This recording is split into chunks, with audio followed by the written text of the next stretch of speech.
En esta cápsula vamos a abordar la temática correspondiente a lo que significa la antijuricidad. Eso significa que una vez que ya hemos afirmado la tipicidad de un caso concreto, es decir, que se ha comprobado que el caso es subsumible en el supuesto de hecho del tipo de delito que esté previsto en la norma, el siguiente paso tiene que ser verificar o determinar la antijuricidad de esa acción típica, es decir, la constatación de que el hecho producido es contrario a derecho, es injusto o es ilícito. El término de antijuricidad expresa la contradicción que hay entre la acción que se realice y aquellas exigencias del ordenamiento jurídico. Se ha establecido que en realidad la antijuricidad es un concepto que no es exclusivo del derecho penal, sino que se maneja un concepto unitario, es decir, que la antijuricidad es un concepto que se puede predicar en todas las ramas del ordenamiento jurídico. El derecho penal no crea la antijuricidad, sino que va a seleccionar por medio de la tipicidad los comportamientos más graves. Hay muchos hechos que pueden ser contrarios al ordenamiento. Yo les ponía como un ejemplo, si se quiere, burdo o ordinario. Si yo pacto un contrato de arrendamiento y no cumplo con el pago de ese canon de arrendamiento, o como es conocido más vulgarmente como un alquiler, eh, al dejar de hacer ese pago, puede ser que yo esté incurriendo en un acto antijurídico. Por eso se dice que la antijuricidad se predica de todo el ordenamiento jurídico. Sin embargo, no todo hecho antijurídico va a ser necesariamente relevante penalmente, ya que de toda la antijuricidad del ordenamiento jurídico, lo que hacemos es escoger lo más grave, lo más relevante, y eso lo consignamos a través de lo que significa la tipicidad como lo penalmente relevante.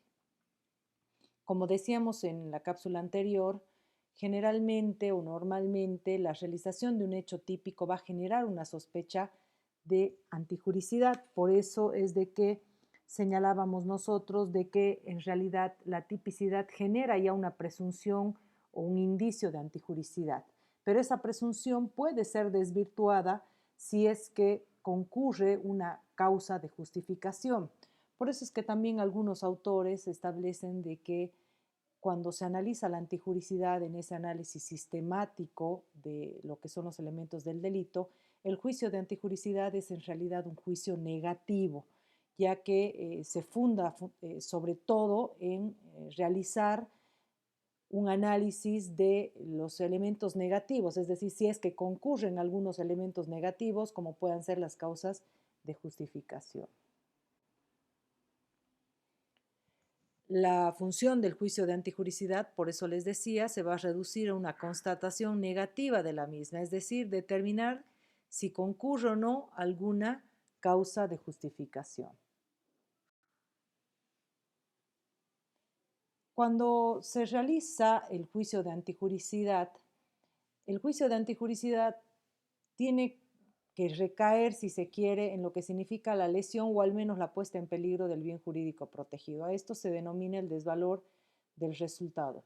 Y descansa también ese juicio de antijuricidad en lo que significa la acción que también puede resultar desvalorada. Eh, Eso significa que no solamente vamos a desvalorar el resultado, sino también en algunos supuestos la acción. La antijuricidad es un predicado de la acción, es el atributo con el que se califica una acción para denotar que es contraria al ordenamiento jurídico. Por eso es de que no se lo funde a ese concepto que igualmente referíamos en el anterior video con relación a lo que es el tipo de injusto, ya que lo injusto va a ser el sustantivo que se emplea para denominar la acción misma calificada ya como antijurídica. Lo injusto va a ser, por tanto, la conducta antijurídica misma.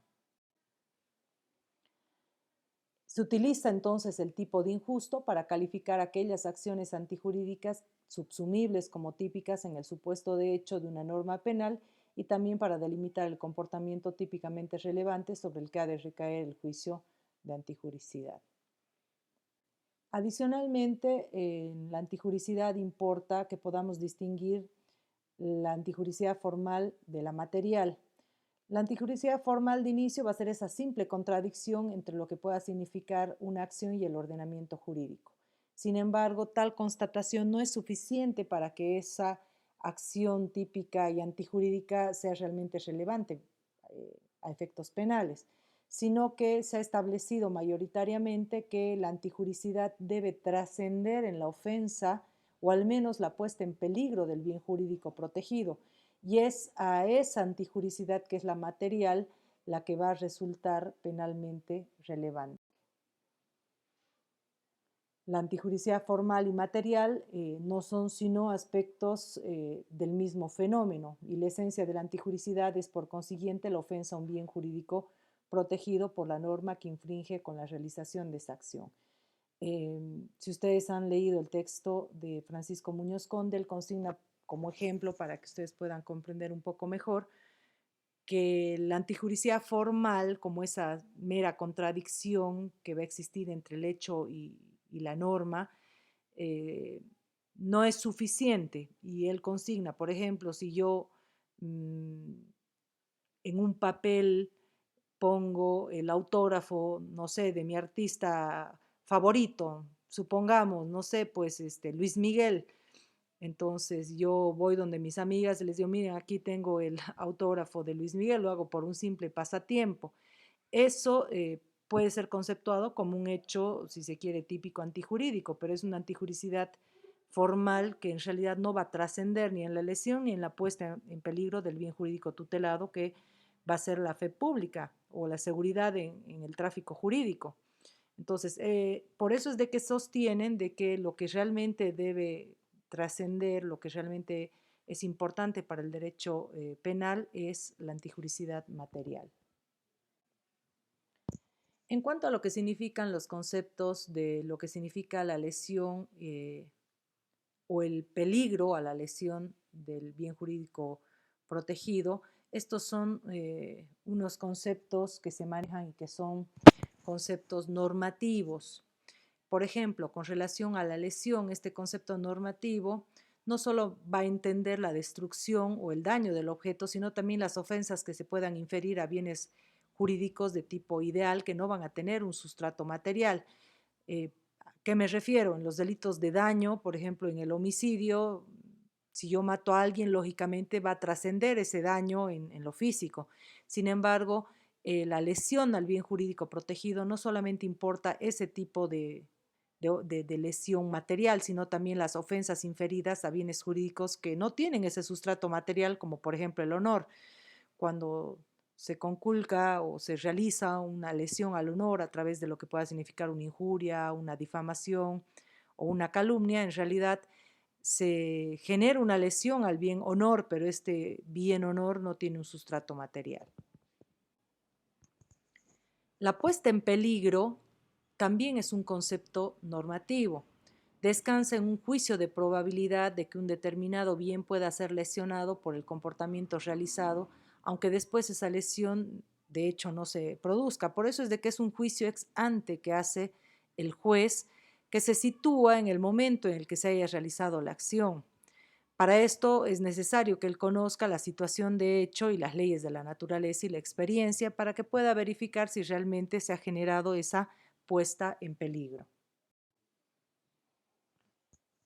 En cuanto al desvalor de la acción y al desvalor del resultado, el contenido material de la antijuricidad no se va a agotar en la simple puesta en peligro o en la lesión del bien jurídico tutelado. A eso denominaríamos nosotros, si se quiere, el desvalor del resultado, ya que no toda lesión o puesta en peligro de un bien jurídico protegido va a ser solamente antijurídica, sino solo aquella que se deriva de una acción desaprobada por el ordenamiento jurídico. Eso significa que tenemos que trasladar también el desvalor a lo que significa la acción desplegada. En ambos conceptos es igualmente importante la configuración de la antijuricidad, aunque hay quienes han determinado de que esta es una polémica, si se quiere, superflua entre lo que significa la norma de determinación y la norma de valoración. No existe una jerarquía lógica o valorativa entre ellos, ambos contribuyen a construir la antijuricidad. Por razones de política criminal, a la hora de configurar los tipos delictivos, el legislador puede destacar o hacer caer más el acento en uno u otro tipo de desvalor.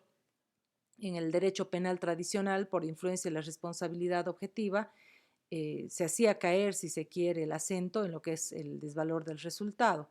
En el derecho penal moderno se tiende a dar mayor importancia al desvalor de la acción, haciendo recaer el acento en la peligrosidad de la acción en sí misma. Vamos a ver ahora la faz negativa de la antijuricidad a través de lo que significan las causas de justificación. Como les decía de inicio, yo puedo presumir a través de la verificación de una acción típica que puede existir la antijuricidad. Voy a declinar o voy a hacer caer la antijuricidad si es que llego a visualizar la existencia de una causa de justificación que pueda, como dice el nombre mismo, justificar la conducta inicialmente típica. Es así que el ordenamiento jurídico no solo se compone de prohibiciones, sino también de preceptos permitivos que autorizan a realizar un hecho que pueda ser en principio prohibido. El legislador permite un hecho típico en cuanto hay razones políticas, sociales y jurídicas que así lo aconsejan.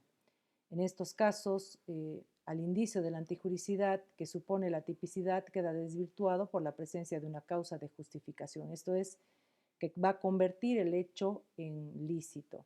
Yo solía poner un ejemplo en clases con relación a lo que pueda significar la naturaleza de las causas de justificación en sentido de referir que si, por ejemplo, yo estoy parada y en la clase y les molesta algo que yo diga y no sé, me agrede un grupo de la clase y me tienen en el suelo tendida golpeándome, eh, tal vez un mecanismo defensivo que puedan utilizar sea el de repeler esa agresión a través también de golpes, ¿no es cierto? Otro grupo que no se me defienda. Entonces, al hacer esto, al repeler esta agresión, los que me defiendan, lógicamente, por ahí también incurren en acciones típicas, es decir, lesionan a otros, no sé, pues les fracturan la nariz o les generan algún tipo de lesión. Pero este tipo de acciones, si bien pueden resultar típicas, no obstante, el ordenamiento jurídico las justifica y las retorna a lo lícito. ¿Por qué? Porque están repeliendo una agresión que se está generando. Entonces, yo les pongo este ejemplo como para que ustedes puedan verificar cuál es más o menos la naturaleza de lo que va a significar las causas de justificación, porque sería absurdo pretender que, no sé, en lugar de repeler esta agresión de manera directa, tengamos que pensar en que el ordenamiento se limite a señalar que ustedes llamen a la policía, esperar que venga la policía y por ahí hasta que venga la policía me terminan matando, ¿no es cierto? Entonces, por eso es de que el ordenamiento, el legislador en realidad a través del ordenamiento en algunos supuestos permite hechos típicos y esas pueden ser algunas razones políticas, sociales o, jurídicas, perdón, que así lo aconsejen. Desde la sistemática existe en la estructura unas teorías monistas que pretenden reducir todas las causas de justificación a un principio único, en algunos casos, por ejemplo, utilizando las frases como el empleo de medios adecuados para un fin lícito o que se realice una acción más beneficio que perjuicio o que existe un juicio de ponderación. La doctrina actual, sin embargo, atiende a varios principios generales, reguladores, comunes a diversos grupos de causas de justificación de la misma especie o similar y luego los clasifica en función de estos principios. Por ejemplo, se verifica la ausencia de interés o el interés preponderante, el consentimiento, el estado de necesidad, la prevalencia del derecho, la proporcionalidad o necesidad para poder regular las causas de justificación. Conforme nosotros vamos a ver, se agrupan básicamente en tres, que son lo que significa, primero, la legítima defensa, segundo, lo que significa el estado de necesidad, y adicionalmente se agrupa un tercer sector que se ha denominado en nuestra doctrina como el ejercicio de un derecho, oficio o cargo, el cumplimiento de la ley o de un deber, que sin embargo algún sector doctrinal cuestiona conforme vamos a referir más adelante. Dentro de lo que significan las causas de justificación, también se estudia que éstas tengan que tener un elemento subjetivo.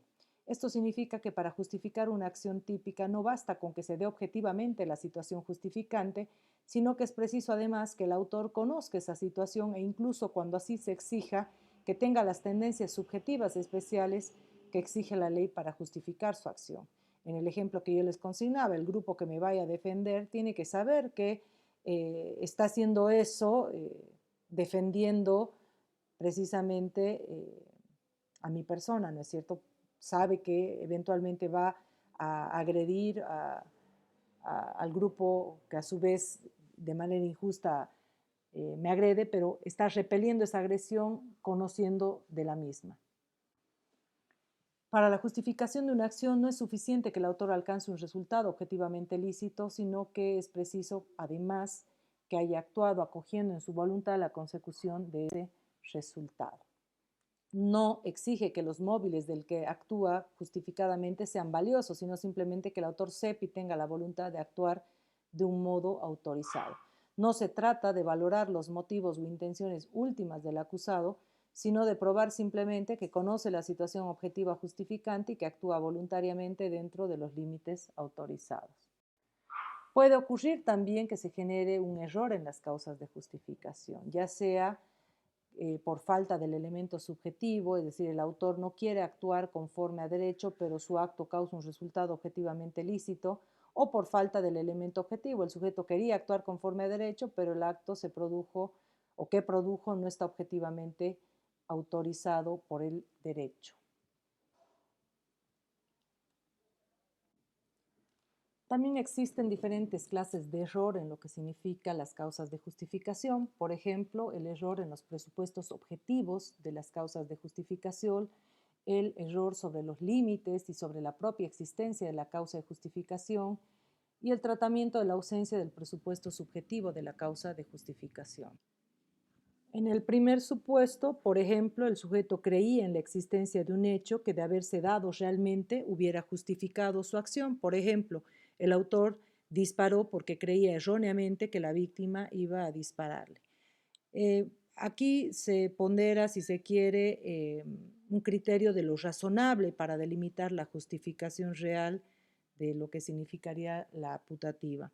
Si una persona, tras una valoración de las circunstancias, considera prudente y razonable que va a ser víctima de una agresión y reacciona defendiéndose, parecería correcto considerar que actúa justificadamente, aunque objetivamente no se dé exactamente el presupuesto de la legítima defensa. Quien actúa ex ante dentro de los márgenes admitidos socialmente, al apreciar el supuesto de una causa de justificación, va a actuar justificadamente, aunque luego ex post resulte que su percepción de la realidad fue objetivamente errónea. El verdadero error jurídicamente relevante va a comenzar a plantearse solo cuando el sujeto traspase en su apreciación los límites del riesgo permitido y de lo razonable y adecuado socialmente. En el segundo supuesto, esto es cuando el error recae sobre los límites y sobre la propia existencia de una causa de justificación, Muñoz Conde refiere que también puede darse este tipo de error sobre los límites, sobre todo de la causa de justificación, y ejemplifica de dos maneras. Por ejemplo, el sujeto creía erróneamente que su acción estaba autorizada. El policía creía que podía disparar contra todo el que pasara un semáforo en rojo. Y el segundo supuesto, que el error sobre la existencia de la causa de justificación misma. Por ejemplo, que el sujeto crea que cabría defender a la patria organizando un grupo paramilitar.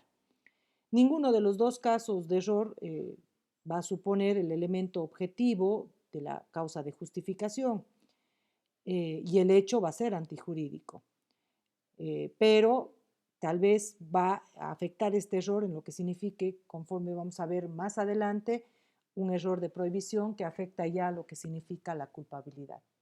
Y finalmente, en cuanto a lo que significa el tratamiento de la ausencia del presupuesto subjetivo de las causas de justificación, que es el tercer tipo de error, Es el caso inverso que se da cuando el elemento subjetivo de la justificación, aunque objetivamente exista una situación justificante, el autor dispara contra su enemigo sin saber que éste le estaba esperando para matarlo. Entonces aquí el hecho es antijurídico. Lo que la doctrina se plantea aquí es si cabe castigarlo por el delito consumado, ya que el resultado producido objetivamente era aprobado por el ordenamiento jurídico. La cuestión esta es realmente muy discutida. La doctrina dominante se inclina por castigar por tentativa, ya que aunque el resultado pretendido por el autor se ha producido y objetivamente constituye la consumación de un delito, la verdad es que el ordenamiento jurídico no lo desaprueba. En este supuesto existiría desvalor de la acción que fundamenta la punición en base de la tentativa, pero no el desvalor del resultado que justificaría la punición por la consumación.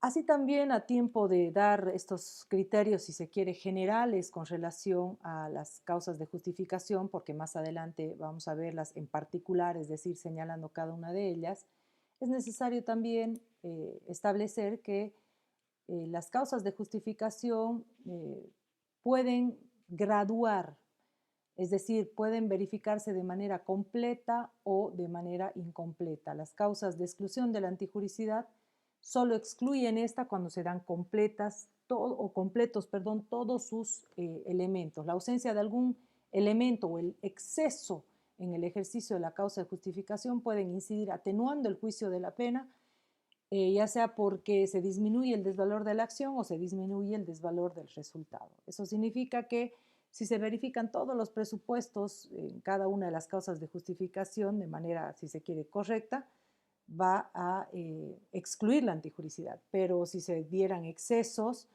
dentro de lo que signifique la concurrencia de las mismas, se va a poder punir la conducta con una atenuación de la pena conforme vamos a ver.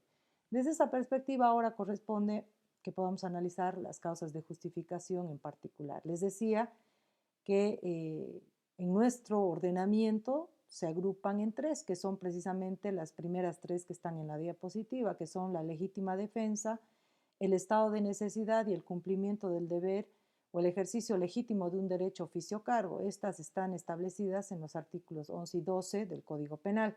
Sin embargo, la doctrina también da cuenta de una cuarta causa de justificación que nosotros no la tenemos establecida como tal en nuestro ordenamiento, que es el consentimiento. Veamos primero lo que es la legítima defensa. Está limitada a casos excepcionales en los que solo el individuo puede defender sus bienes jurídicos más preciados. En la medida en que puedan operar eficazmente otros mecanismos jurídicos protectores, el derecho a la defensa va a ceder. Por eso es de que se mide esta causa de justificación con lo que son los principios de proporcionalidad, de ponderación de intereses y de valoración de bienes. No es de que, conforme cualquiera podría pensar, si se quiere ordinariamente, podemos irnos a los puños o bajo el pretexto de una legítima defensa. Esto no es así, porque ustedes tienen que recordar que se debe medir esta causa de justificación con estos principios que les estoy estableciendo. Los requisitos que vienen señalados en nuestra norma, en el artículo 11, parágrafo primero, numeral 1, son básicamente la concurrencia de una agresión ilegítima, en segundo término, la necesidad racional del medio empleado para impedir o repeler la agresión, esto es la necesidad de la defensa o la racionalidad del medio empleado, y la falta de provocación suficiente por parte del defensor. En este supuesto, como les refería, la norma antes señalada nos dice textualmente: el que en defensa de cualquier derecho propio o ajeno rechaza una agresión injusta y actual, siempre que hubiere necesidad racional de la defensa y no existiese evidente desproporción del medio empleado. Les decía anteriormente que las causas de justificación pueden medirse. Entonces, el párrafo 2 del artículo 11 nos dice: el exceso en las situaciones anteriores será sancionado con la pena fijada para el delito culposo, cuando proviniere de una excitación o turbación justificables por las circunstancias concomitantes en el hecho, estará exento de pena. Entonces, estos supuestos también tienen que medirse a la hora de poder verificar la legítima defensa. En cuanto a lo que significa el estado de necesidad, este viene regulado en el artículo 12 del Código Penal. La doctrina ha referido que hay dos formas de concebir el estado de necesidad. La primera, el estado de necesidad justificante, que surge de la colisión de dos bienes jurídicos de distinto valor, cuando se opta por el sacrificio del bien menor para salvar el de mayor valor, hay una ponderación de bienes. Y la segunda, otra meramente exculpante, presidida por el principio de no exigibilidad de un comportamiento distinto, que se daría cuando los bienes en conflictos fueran de igual valor. La norma nos refiere, está exento de responsabilidad el que para evitar una lesión a un bien jurídico propio o ajeno, no superable de otra manera, incurra en un tipo penal cuando concurran los siguientes requisitos. Uno, que la lesión causada no sea mayor que la que se trata de evitar, tomando en cuenta principalmente la equivalencia en la calidad de los bienes jurídicos comprometidos. Dos, que la lesión que se evita sea inminente o actual e importante. Tres, que la situación de necesidad no hubiera sido provocada intencionadamente por el sujeto. Y cuatro, que el necesitado no tenga por su oficio o cargo la obligación de afrontar el peligro. Entonces, en cuanto a los presupuestos, hay una decisiva, una situación de necesidad que da origen a la eximente, un peligro real y objetivo, esto es que el bien jurídico que se trata de salvar debe estar en peligro de ser destruido. La realización del tipo de injusto ha de ser necesaria, es decir, la realización del mal o la infracción del deber que el sujeto realiza para evitar un mal a sí mismo o a un tercero sea único, el único camino posible para conseguir la meta salvadora. La necesidad debe ser también valorada de un modo objetivo, aunque lógicamente teniendo en cuenta la situación concreta en la que se encuentra el sujeto y las circunstancias y los medios de los que dispone. Conforme veíamos, los requisitos son que el mal causado no sea mayor que el que se pretende evitar, aunque eso cuando está en juego la vida contra la vida misma es un poco complicado, que la situación de necesidad no haya sido provocada intencionadamente por el sujeto, que el necesitado no tenga por su oficio o cargo la obligación de sacrificarse. La doctrina aporta diferentes, y la misma jurisprudencia también, diferentes ejemplos del estado de necesidad, entre algunos que les puedo citar y que son referidos precisamente por Francisco Muñoz Con en su obra, es el del automovilista que está yendo por la carretera. Hay un grupo de trabajadores que se encuentran en media carretera haciendo unos trabajos, no han consignado las señaléticas precisas para poder advertir de su presencia y él viene a mucha velocidad y si él no hace un viraje a un costado, es muy probable que todos los trabajadores, que son varios, los atropelle y mueran. Entonces, para hacer el viraje, a su costado está un ciclista y cuando hace el viraje, bueno, afecta al ciclista, este muere. Entonces, se sostenía en este caso el estado de necesidad exculpante de este automovilista que ha tenido que realizar el daño a este ciclista para evitar atropellar al grupo de trabajadores. Como les decía, en casos en los que se mide la vida contra la vida, el primer presupuesto requisito de que el mal causado no sea mayor que el que se pretende evitar es un poco difícil. Otro ejemplo que consigna la doctrina usualmente es el de aquella persona que mmm, tiene que robar, por ejemplo, alimentos para alimentar a la familia indigente. Ojo que no, esto no se puede apreciar, si se quiere, de manera genérica. Tenemos que hacer una apreciación casuística, ya que los requisitos que deben concurrir tienen que ser precisamente que, en este caso, por ejemplo, que la situación de necesidad no haya sido provocada intencionadamente por el sujeto. Esto es, que no se trata de una persona que no se haya dedicado, en vez de buscar trabajo, no sé, pues al juego o a otra cosa, y que provoque él mismo la situación, sino de realmente de una persona que no pueda proveerse los medios. Y también el tema de que el necesitado no tenga por su oficio o cargo la obligación de sacrificarse. Estos son los supuestos, por ejemplo, no sé, de la fuerza policial o las fuerzas médicas, en los que esos oficios tienen un plus, si se quiere, de obligación con respecto al resguardo de la generalidad de la población. El último grupo de causas de justificación que nuestro ordenamiento regula es el del actuar en cumplimiento de un deber o en el ejercicio legítimo de un derecho, oficio, cargo y la obediencia debida. Este grupo como causa de justificación está regulada en el artículo 11, parágrafo primero, numeral 2, cuando refiere que el que en ejercicio legítimo de un derecho, oficio, cargo, cumplimiento de la ley o de un deber, vulnera un bien jurídico ajeno. Un sector dogmático importante, afiliados principalmente al funcionalismo, han establecido que en realidad ni siquiera tendría que reprocharse este tipo de conductas realizadas, por lo que no cabría establecerse como una causal de justificación. No obstante, nosotros lo tenemos consignado como una causa de exención de responsabilidad. Este fundamento es porque lógicamente el cumplimiento de un deber o el ejercicio del derecho que se justifica es el que va a realizarse dentro de los límites legales y conforme a derecho. La doctrina cita algunos supuestos, por ejemplo, el uso de la violencia por parte de la autoridad. Si la autoridad tiene que, para reducir a una persona que ha cometido un delito, tal vez infligirle lesiones porque está escapando, porque está repeliendo esa posible aprehensión, el uso de la fuerza que vaya a realizar va a estar justificada precisamente por este supuesto. También se ha establecido por la doctrina el derecho de corrección, a pesar de que actualmente es muy cuestionado. Me refiero a los supuestos en los que padres con relación a los hijos tengan que corregirlos. Tradicionalmente las abuelas nos decían, bueno, la letra entra con sangre. Esto actualmente, como les digo, es inconcebible. Sin embargo, el derecho de corrección aún se mantiene en esas fronteras, si se quiere, un poco complicadas, por cuanto no voy a poder justificar una lesión, por ejemplo, penalmente relevante a través de lo que sea el derecho de corrección como padre, ¿no es cierto? Así también las vías de hecho, el ejercicio profesional y la obediencia debida son otros supuestos que también están pautados dentro de lo que significaría esta causal de justificación.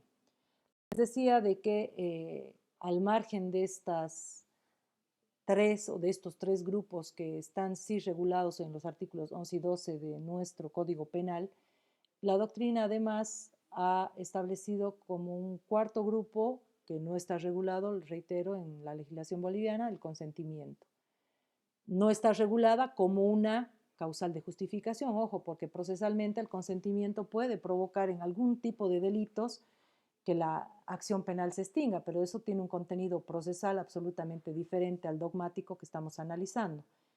En la doctrina se establece que el consentimiento, es decir, consentir con la vulneración de un bien jurídico protegido, podría operar como una causal de justificación. Para esto, establecen algunos requisitos, como por ejemplo la facultad reconocida por el ordenamiento a una persona, la capacidad para disponer que se tenga sobre el bien, que no haya vicios del consentimiento y que el consentimiento haya sido dado antes de la comisión del hecho y ha de ser conocido por quien actúa a su amparo.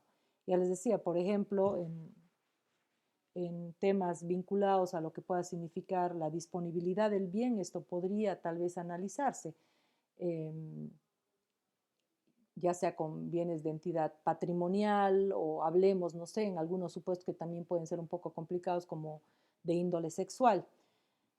Pero hay otras fronteras que nosotros no las hemos conceptuado porque no las hemos regulado, como pueden ser el derecho a morir, en los que yo no tengo libre disponibilidad como para poder pedirle a alguien que me mate, porque la acción de la persona que me mate no va a estar justificada por el consentimiento porque no voy a tener una facultad sobre la disposición de mi cuerpo. Ojo, que si yo me suicido, lógicamente el suicidio no es punible en nuestro ordenamiento, pero aquí estamos hablando de un supuesto diferente, ¿no? En el que yo consienta para que alguien realice esta acción. Obviamente es simplemente un ejemplo. Les decía de que el consentimiento, no obstante, como causa de justificación, no está autorizado ni está legislado en nuestro Código Penal.